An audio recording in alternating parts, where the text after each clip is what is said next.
M'poko jamais jouer un monde qui pi vicieux passé non?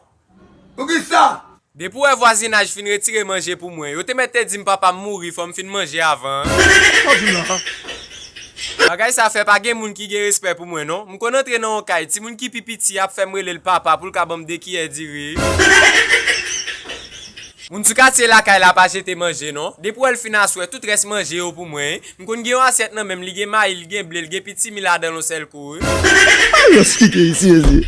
Si ou monter la caillou, les m'a sorti m'si e bouche moi dans rideau et puis m'niche porte là. Sortant de pour manger chaudier à seulement zo moins souké.